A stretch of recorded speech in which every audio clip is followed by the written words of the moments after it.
आप देख रहे हैं मथुरा न्यूज 24। नमस्कार, आप देख रहे हैं मथुरा न्यूज 24 और मैं हूं आपके साथ आकांक्षा शर्मा। चलिए रुक करते हैं खबरों की ओर।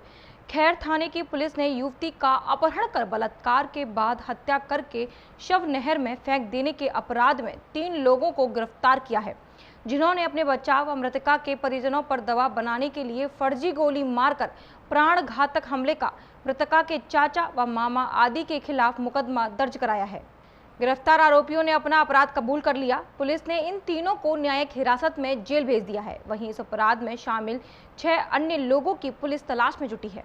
एसपी ग्रामीण ने बताया कि बबीता का शव थाना राया मथुरा पुलिस ने बरामद किया, जिसको मृतका बबीता की मां पुष्पा देवी व भाई सतपाल सिंह ने कपड़े व फोटो आदि के आधार पर बबीता की शिनाख्त की। इसको देखते हुए आरोपियों ने अपने बचाव और मृतका बबीता के परिजनों पर दबाव बनाने के लिए मुकेश द्वारा गौरव के पैर में गोली मारने के बाद बबीता के चाचा हरिओम व मामा गजेंद्र सिंह व 2 अन्य अज्ञात के खिलाफ थाना खैर में मुकदमा दर्ज कराया।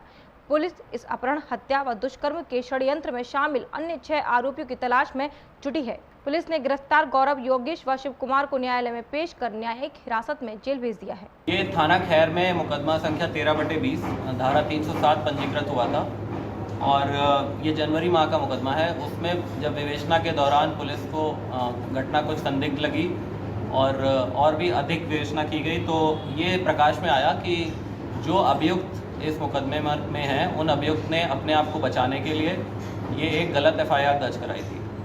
जब इसकी और गहन से छानबीन की गई तो पता चला कि एक महिला जिसका नाम बबीता है वो इन अभियुक्त द्वारा उसको मारकर उसका शव डिस्पोज ऑफ कर दिया गया था।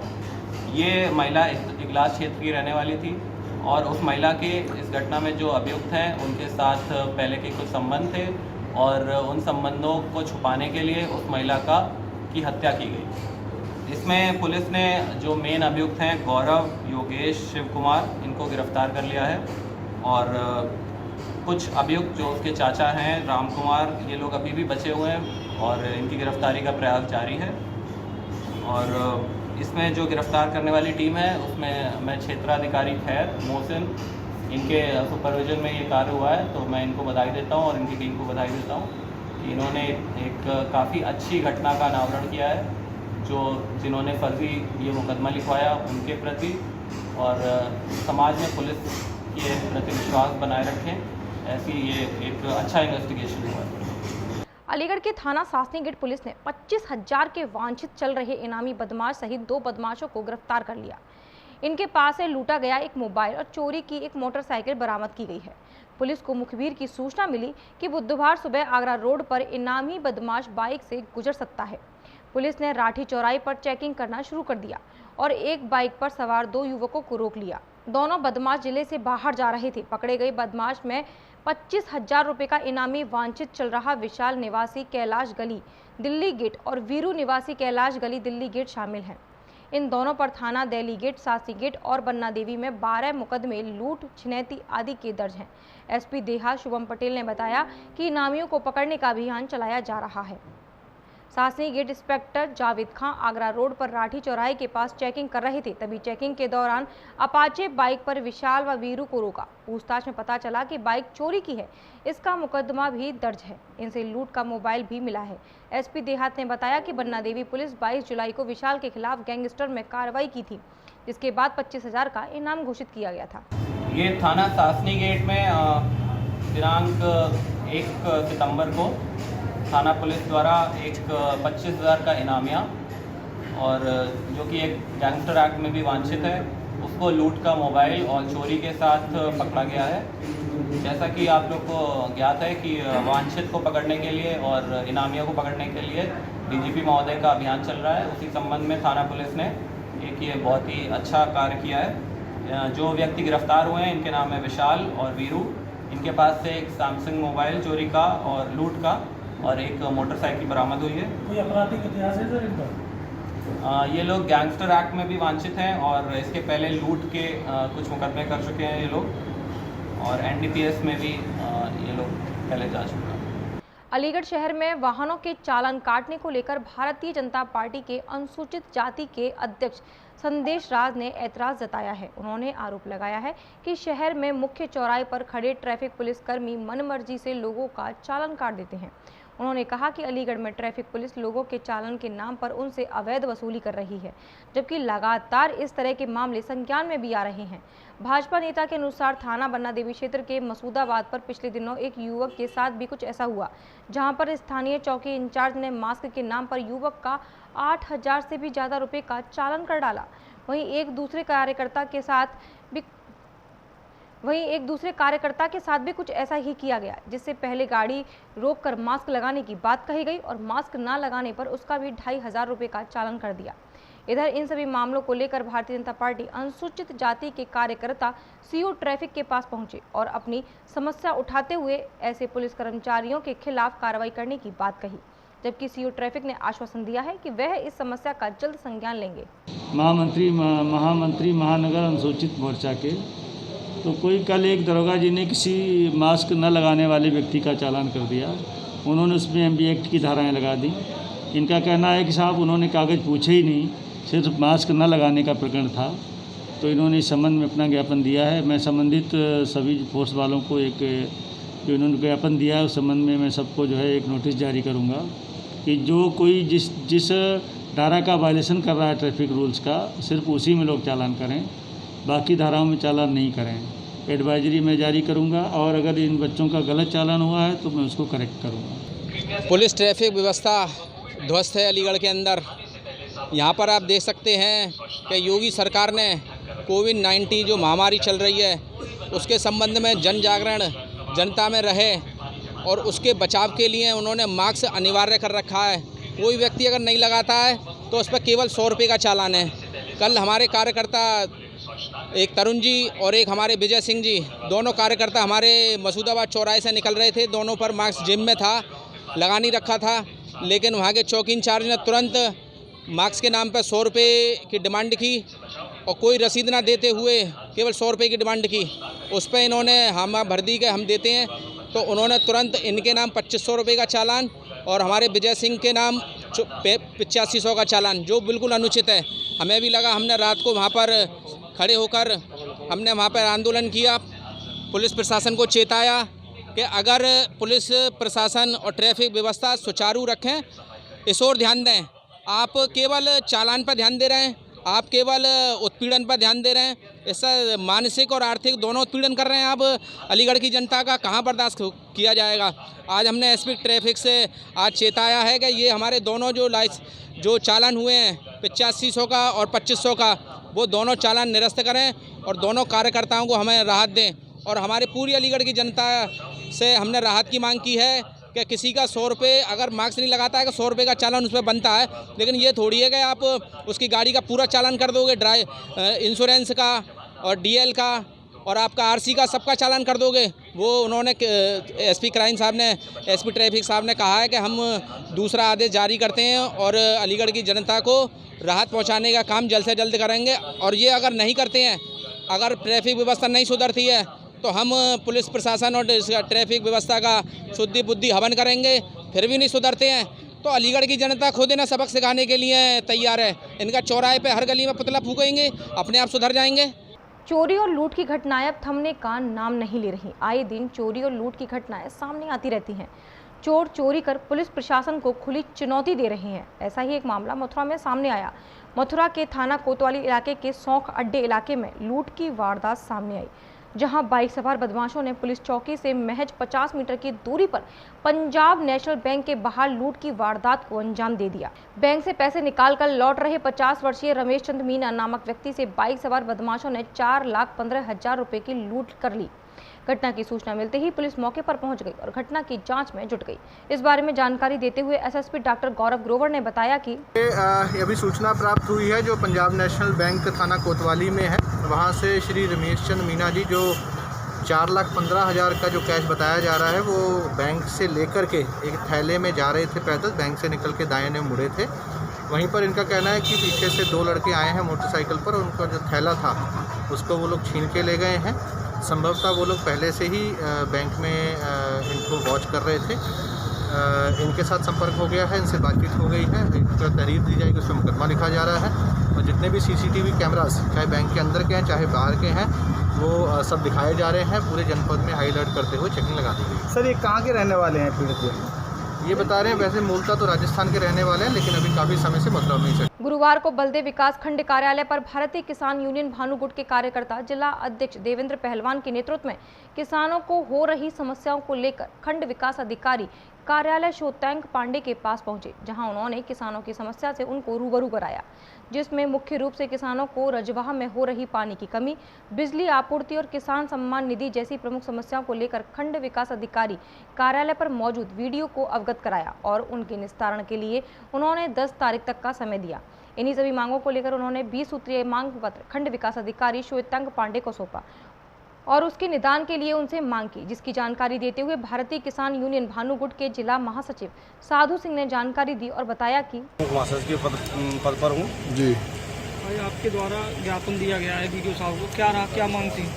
आज किसानों की विभिन्न समस्याओं को लेकर 20 सूत्रीय ज्ञापन खंड विकास अधिकारी महोदय को दिया गया है, जिसमें प्रमुख रूप से आवारा गौवंश और अघोषित बिजली कटौती, राशन कार्ड से संबंधित कुछ समस्याएं, किसानों के जो भी संबंधित समस्या, किसानों की जो भी संबंधित विशेष खासतौर से जिनसे किसान अपने आप को ठगासा महसूस कर रहा है, उन समस्याओं को उठाने के लिए ज्ञापन दिया गया है। वहीं खंड विकास अधिकारी शोतैंक पांडे द्वारा दिए गए ज्ञापन को पढ़ते हुए बताया कि उनकी जो मांग है, कुछ मांगे जो खंड विकास कार्यालय से जुड़ी हैं, उनको जल्द से जल्द पूरा कराया जाएगा। देखिए, निसंदेह किसानों को समर्पित भारतीय किसान यूनियन भानुगुट आज जिला कार्यकारिणी के तमाम जो पदाधिकारी हैं वो आए हमारे पास, व्यक्ति आए, महामंत्री भाई साहब आए, तमाम लोग हमारे पास आए और उन्होंने अपनी एक 20 सूत्री मांग बताई है, जिसमें सबसे पहले बिंदु पर है वो मुझे से संबंधित है कि आवारा गोवंश जो टहल रहे हैं, चूँकि अब धीरे धीरे खेती का समय आ रहा है, अब शुरुआत भी हो गई है, इसके बाद रबी की फसल का समय आएगा, उससे पहले जो है गोवंशों को जो सरकार द्वारा संचालित गो आश्रय स्थल है वहाँ तक पहुँचाने की डिमांड इनके द्वारा की गई है। उस पर हमने आज से ही, चूँकि हमारा प्रयास पहले से चल रहा है और आज से ही हमने त्वरित निर्णय लिया है, आज से ही हम एक गाँव को लेते हुए उनको सुरक्षित जो भी हमारी गौशालाएँ हैं वहाँ हम पहुँचाएँगे। उसके बाद कुछ तहसील से संबंधित चीज़ें हैं, कुछ बिजली विभाग से संबंधित चीज़ें हैं, कुछ इनके बिंदु जो है निचली मार्ट प्लांट से संबंधित हैं, कुछ बैंकर्स से संबंधित हैं, कुछ कृषि विभाग से संबंधित हैं, खाद, यूरिया, बीज आदि को लेकर, और इसी प्रकार कुछ चीज़ें ऐसी हैं जो धर्म से, धार्मिक चीज़ों से संबंधित हैं, थानों से संबंधित है। तो उसके संबंध में इनके द्वारा एक 20 सूत्री ज्ञापन जिलाधिकारी महोदय के लिए दिया गया है। तो ये, और साथ ही ये भी बताया गया है कि इनका एक अनुरोध यह भी है कि 10 तारीख को जो ये ज्ञापन जिलाधिकारी महोदय तक पहुंचाने के बाद इन पर जो कार्रवाई हुई है 10 तारीख को, इससे संबंधित जो भी विभाग हैं वो इसकी प्रगति भी इनको बताएं, जिससे इंश्योर हो सके कि किस पर कार्रवाई चल रही है। तो उसके लिए संबंधित विभागों से पत्राचार कर दिया जाएगा और यह सूचना सभी विभागों के साथ साथ जिलाधिकारी महोदय को प्रेषित कर दी जाएगी और फिर इसके बाद 10 तारीख को ये स्वयं बताएंगे कि इनके इस जो ज्ञापन दिया है उस पर विभागों को दिया गया है। तो इसके लिए तो आपको 10 तारीख का इंतज़ार करना पड़ेगा कि ये बताएं। बाकी पूरी कोशिश हमारी रहेगी जो हमसे संबंधित बिंदु हैं, जो अन्य विभागों से संबंधित बिंदु हैं, क्योंकि सारे विभाग जिलाधिकारी महोदय के निर्देश में ही काम करते हैं। डीग कस्बे के राजकीय रेफरल चिकित्सालय में प्रसूताओं से बच्चे के जन्म पर मिठाई के नाम पर की जा रही अवैध वसूली की जांच के मामले में जिला मुख्य चिकित्सा अधिकारी डॉक्टर कप्तान सिंह डीग चिकित्सालय पहुंचे, जहां उनके अकस्मात पहुंचने पर चिकित्सकों व कर्मचारियों में हड़कंप मच गया। इस दौरान सीएमओ कप्तान सिंह ने अस्पताल की व्यवस्थाओं का जायजा लेते हुए उक्त मामले में स्टाफ, नर्स व चिकित्सकों से जानकारी ली। वहीं सीएमओ डॉक्टर कप्तान सिंह ने बताया कि विगत 2 दिन पूर्व प्रसूताओं से लेबर रूम में अवैध वसूली का मामला सामने आया, जिसके संदर्भ में बीएसएमओ सहित चिकित्सा प्रभारी स्टाफ व लेबर रूम प्रभारी से उक्त मामले में जानकारी ली जा रही है। उन्होंने कहा कि चिकित्सालय में प्रसूता महिलाओं से अवैध वसूली का मामला सही पाया गया तो संलिप्त दोषियों के विरुद्ध अनुशासनात्मक कार्रवाई की जाएगी। इसके साथ ही सीएमओ डॉक्टर कप्तान सिंह ने अस्पताल परिसर में गंदगी को देखकर नाराजगी जताई और व्यवस्थाओं को दुरुस्त करने के आवश्यक दिशा निर्देश दिए। वीडियो वायरल हुई थी अपने टीएसटी के लेबर रूम की, तो उस संदर्भ में और यहाँ पर जो भी समस्याएं हैं उनको किस प्रकार से हम सुधार कर इसमें बेहतर प्रबंधन कर सकें, उस संदर्भ में मैं आया हूँ। और मैंने यहाँ पर बीसीएमओ साहब और इंचार्ज महोदय और अन्य चिकित्सक हैं, लेबर रूम में भी इंचार्ज हैं, उनको बैठा के मैं बातचीत कर रहा हूँ। और अगर लेबर रूम में इस तरह का कुछ है तो नियम अनुसार संबंधित के खिलाफ कार्रवाई की जाएगी। और अगर कोई ऐसा लगता है कि और सुधार की ज़रूरत है तो हम उसमें और सुधार करेंगे। वृंदावन गौरानगर कॉलोनी स्थित सिलेंडर वाली गली में जन सेवा केंद्र से दिन दहाड़े चोरों ने चोरी की घटना को अंजाम दे डाला। जन सेवा केंद्र के मालिक नितिन अग्रवाल का कहना था कि वह कुछ देर के लिए दुकान को छोड़कर बाहर गए थे। घर में उनकी बीवी अपना कार्य कर रही थी कि तभी पीछे से अज्ञात व्यक्ति गेट खोलकर अंदर रखा लैपटॉप और 50,000 रुपए की नकदी उड़ा ले गए। पीड़ित ने मामले की सूचना पुलिस को दे दी है। पुलिस कार्रवाई में जुट गई है। इस बारे में जानकारी देते हुए नितिन अग्रवाल ने बताया कि आया सर कि हम एक जन सेवा केंद्र अपने घर पे चलाते हैं और उसमें अभी 1 घंटे पहले किसी ने गेट खोल करके और लैपटॉप चोरी कर लिया और सब तारफान निकाल लिए और हमारे गले में 50,000 रुपये कैश पड़ा था और ग्राहकों का लेन देन होता रहता है, हम पैसा निकालते हैं देते हैं तो वो सब कैश गायब है।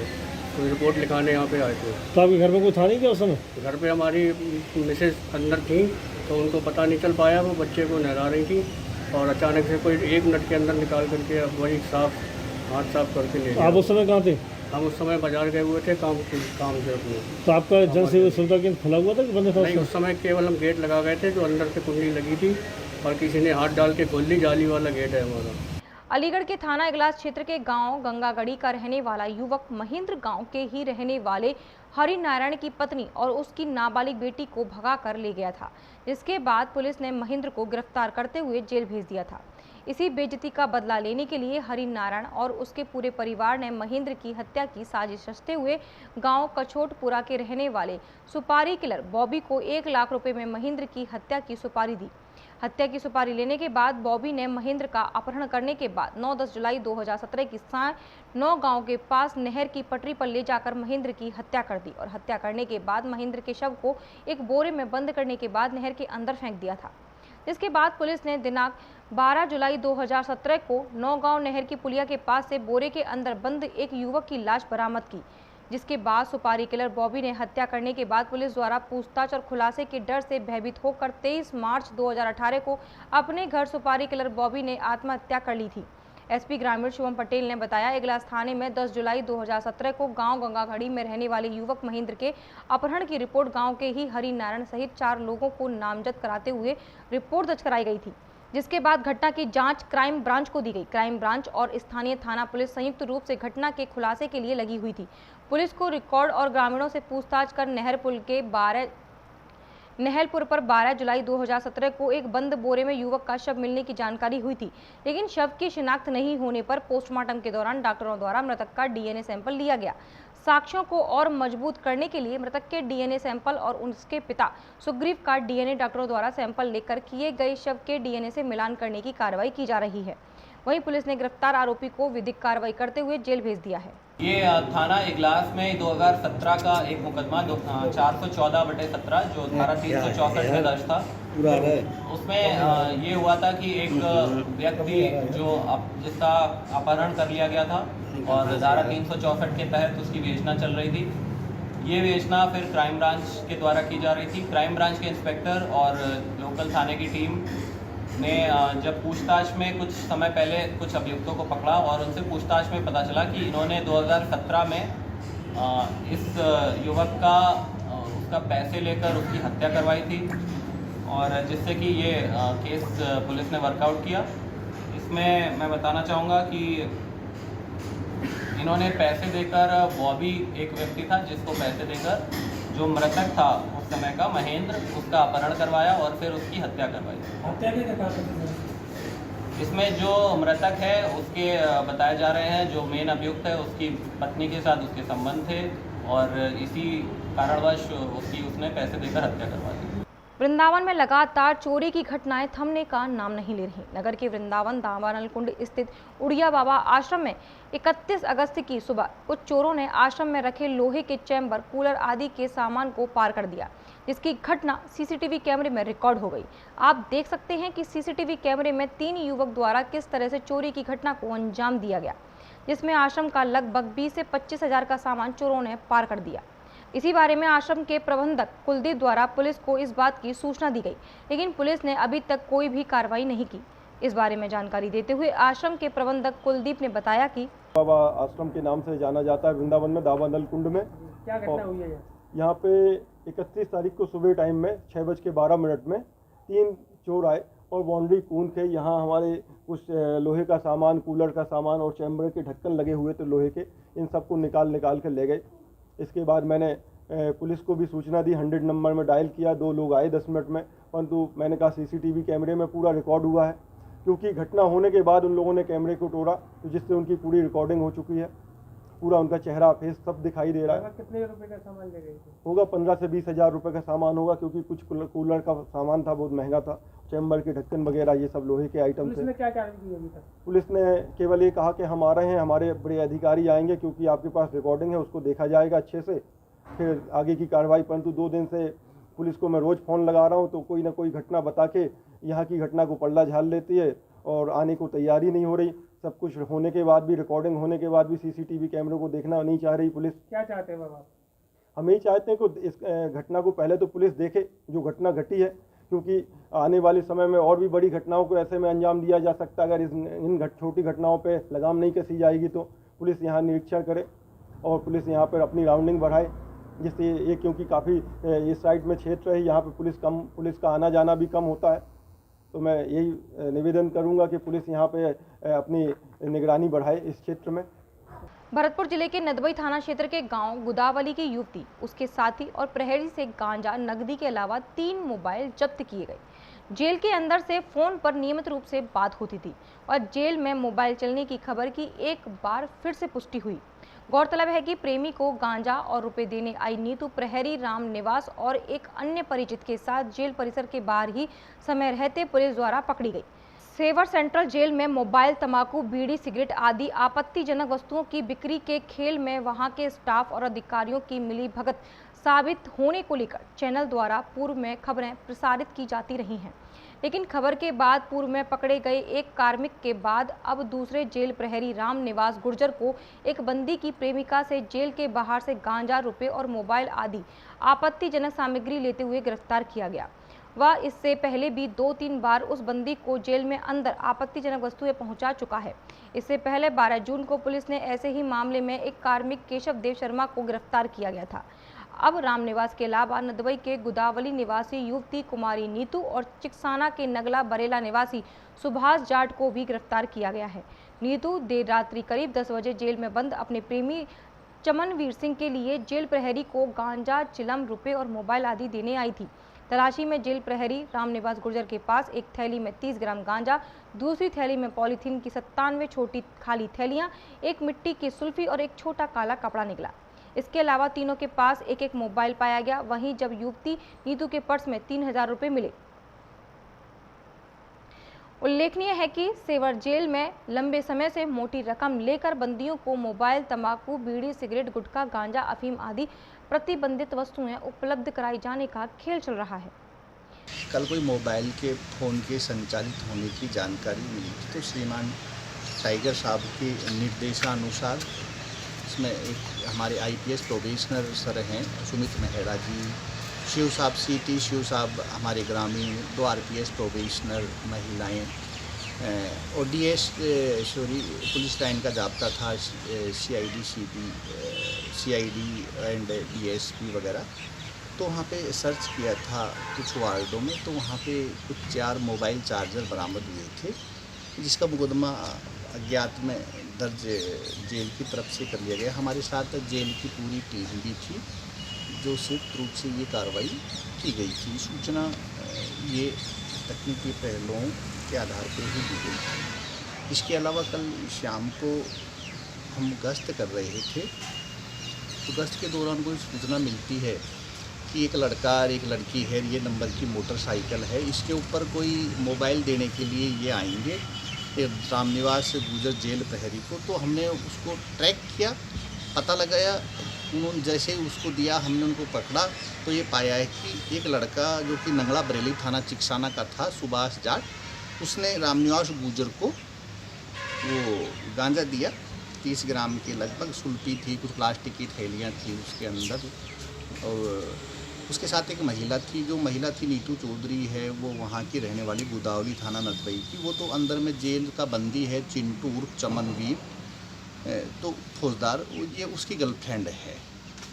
तो ये उस लड़के के माध्यम से ये रामेश्वर गुजर को देने आए थे। उसने कुछ पैसे वैसे भी मंगाए थे, 3000 रुपये भी इसमें जब्त किए गए। इसका मुकदमा दर्ज कर लिया गया 8/20 NDPS एक्ट में, 42 कारागार अधिनियम और 120 भी IPC में, ताकि ये चैन टूटे और केंद्रीय कारागार के अंदर ऐसी कोई अवैध कार्य संचालित न हो। सीमांत जिला पुलिस अधीक्षक महोदय डॉक्टर अमनदीप कपूर द्वारा इस बात को बड़ी गंभीरता से लिया गया है और श्रीमान के निर्देशन में ये चैन बहुत हद तक टूट भी गई है और आगे भी कार्रवाई जारी रहेगी और समूल रूप से इसे तोड़ दिया जाएगा, कर लिया गया है और इन्वेस्टिगेशन आगे जारी है। इन्वेस्टिगेशन में जो तथ्य आएंगे वो बाद का विषय।